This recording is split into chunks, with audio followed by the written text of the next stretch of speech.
series against that team? It's amazing, to say the least. We wish we could have got it done, in 5 at third place, but, to do it here in front of our fans is a lot of fun. And for them, the 3 that you named, the performances that they had tonight, both ends of the floor, I thought AD was way more effective than even what the stat sheet shows. Just backline of defense, making it tough for them to get anything in the paint. Anytime you have Ja go 3 for 16, Bang go 5 for 16, you have a really good opportunity to, win those games by big. And like I said, it was great to do it here. Austin, can you take us through the moment of you with the Euro step into the reverse and then you and LeBron kind of doing the little Euro dance in the lane?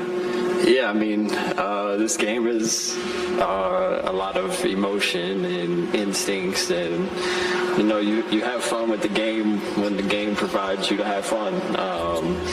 I told him on the sideline, thank you for coming over and not leaving me on an island by myself doing it. When he come over, I was like, oh, okay, I got another one with me, so let's do it again. But it was a lot of fun.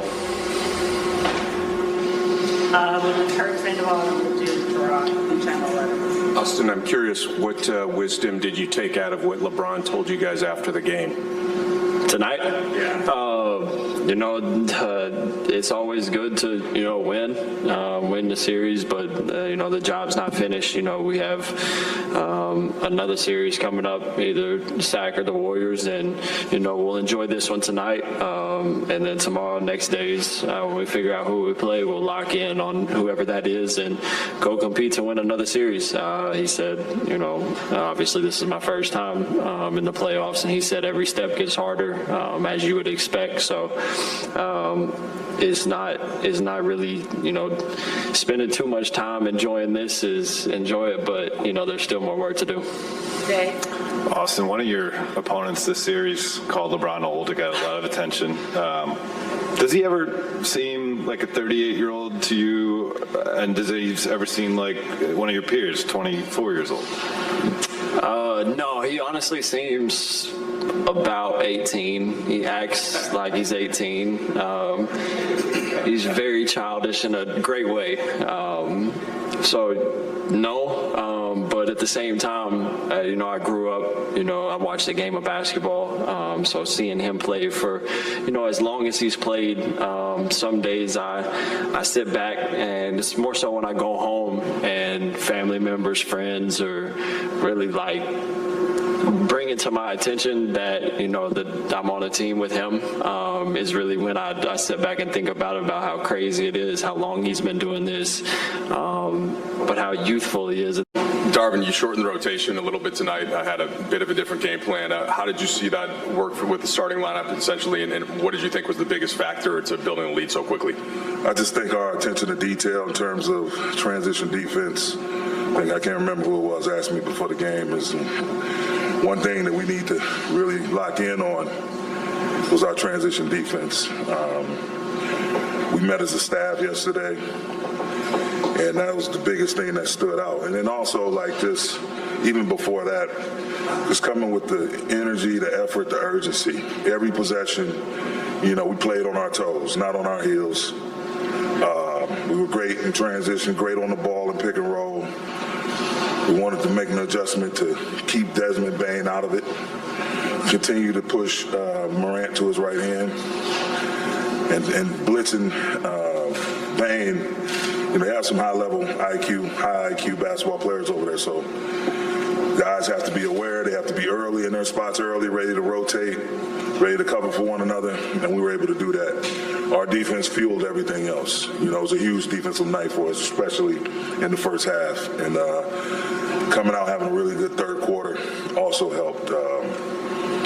Found something, kind of milked it. Our angle pick and roll, D'Lo was phenomenal.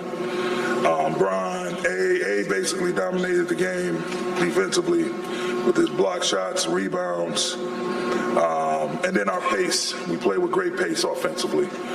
So it was a great team win, and we're thankful, going from starting 0-5, 2-10, everything we went through, all the ups and downs. I just knew we just stayed at it, my staff, I can't thank them enough. Just the energy they brought every day. And getting to this point, obviously, Rob, the different moves we made at the deadline, really trying to fortify our team and balance it out. I think it was huge. And the guys, they enjoy playing with one another. They really support one another. The energy in the building, the energy in the locker room is phenomenal. It was just great. But, salute to the Memphis Grizzlies. They're not going anywhere. They're going to be around for years to come. They've gone through some challenging moments during the season, and I just told Taylor I love him. He's a hell of a coach, hell of a staff.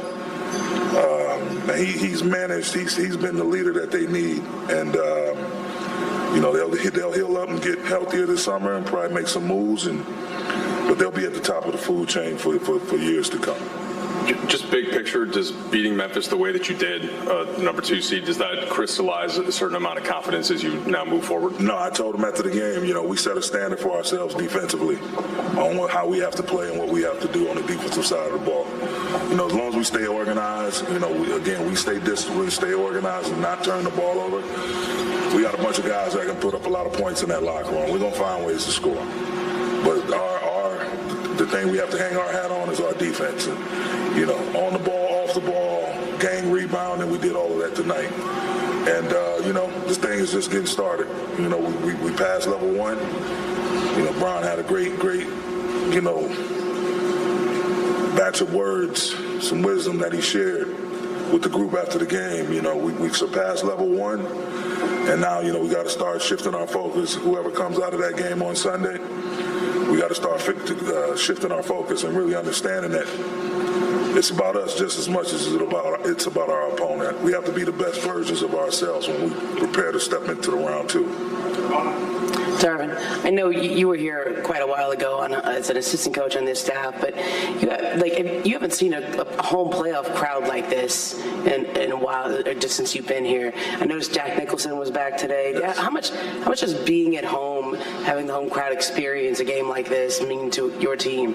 It's huge, man. To give this city something to cheer for, and particularly the Laker fans, Laker Nation, inside, outside the building, all over the world. It was great. You can just feel that energy. When we were making our run, getting stops, hitting threes, it's just like the building was shaking with roaring and just guys never heard "Let's Go Lakers" so loud. Defense, our crowd is behind us, man, 1,000%. And again, we just have to do our part. Give them something to get on the other team about. Give them something to scream loudly about. And I thought we did that today, and they were phenomenal. They were excellent. Darvin, AD had 26 blocks across the 6 games, got chants from the crowd tonight for saving the ball near the bench. What did you see from him defensively, and just how special of a series did he have on that end? Just a focus, just a focus. Just talking to he and Bron after Game 5, you could see that switch had come on already. We weren't ourselves down there for that game. Really looked a little gassed. But having said that, those guys, when we came back, got back, talked via text, it was one of those things where you knew, you felt the vibe. And then when we showed up to the gym today, we had a team film session basically looking at some of the stuff that went on in Game 5. Did our walkthrough, then we went through the normal process of the pregame film and so on and so forth. But you could just tell right away. I got here probably about 3:10. Ron was already here, and A was here shortly after.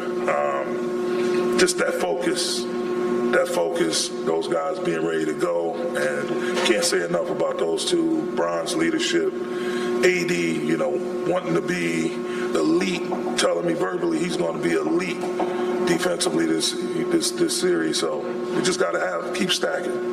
As we get to the next opponent, we got to have the same thing. Again, like I told him, we set a standard for ourselves defensively, and we got to carry through on that. Here's a good stat for you. This is the biggest beatdown, largest victory margin in a deciding game, 40 points since 2015, when the Bulls won a deciding game by 54. Wow. So it's just another feather in the cap. It's a little something right there. Let's show it to you right now. So you knew, you felt the vibe. And then when we showed up to the gym today, we had a team film session basically looking at some of the stuff that went on in Game 5. Did our walkthrough. Then we went through the normal process of the pregame film and so on and so forth. But you could just tell right away. I got here probably about 3:10. Ron was already here. And A was here shortly after. Just that focus.